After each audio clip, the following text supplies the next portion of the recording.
Hey Renter Retires, it's Adam Schroeder, and today we're going to talk about whether it's time to buy when there's blood in the street.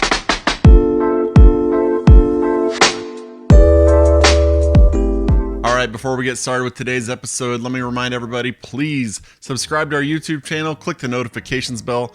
Don't miss out on any of this content we're putting out, trying to make you the best investor you can possibly be. Appreciate you spending the time educating yourself, and it's been great to talk with some of y'all about what you've been learning on the channel and helping you in your real estate journey. And if you are learning things, please click the like button at the end of the video and let us know that it's something that you're enjoying. And as always, if you have any questions, comments, or any other topics you want us to cover, enter it in the comments below and we will get to it as soon as possible. So let's get to it. You always hear the phrase in stocks, buy when there's blood in the streets, right? And it's hard for anybody to actually convince themselves to do it. It's against human nature.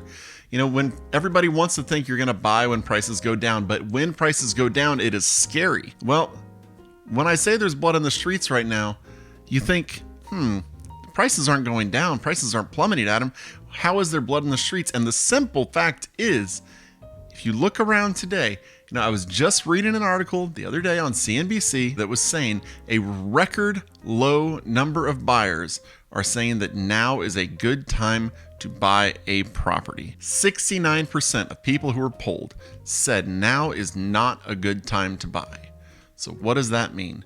It means that probably at least half of those are people who are giving up on looking for properties. So what does that mean for you?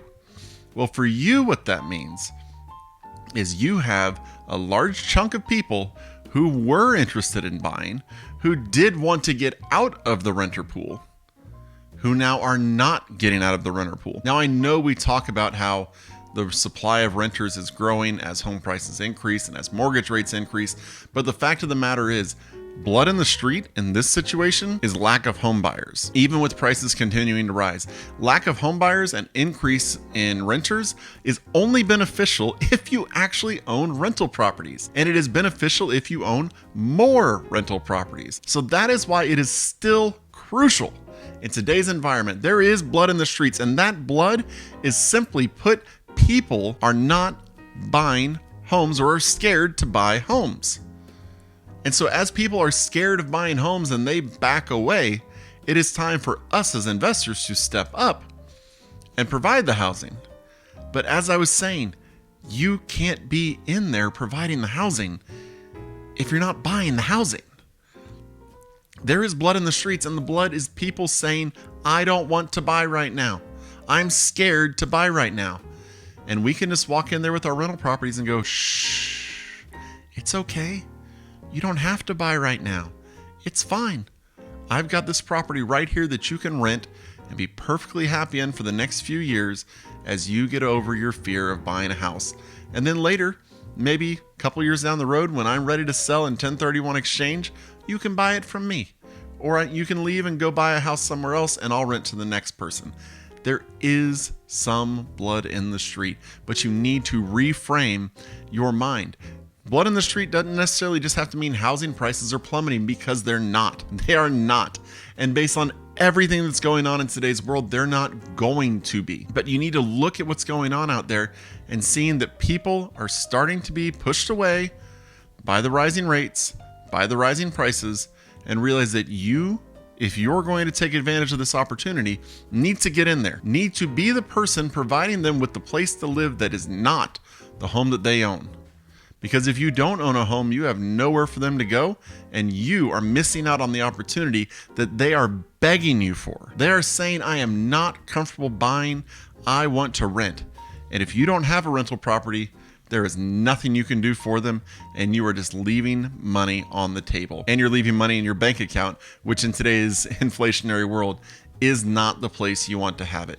So take advantage of the situation that is being offered today and look for opportunities where they are available. I hope this has been helpful.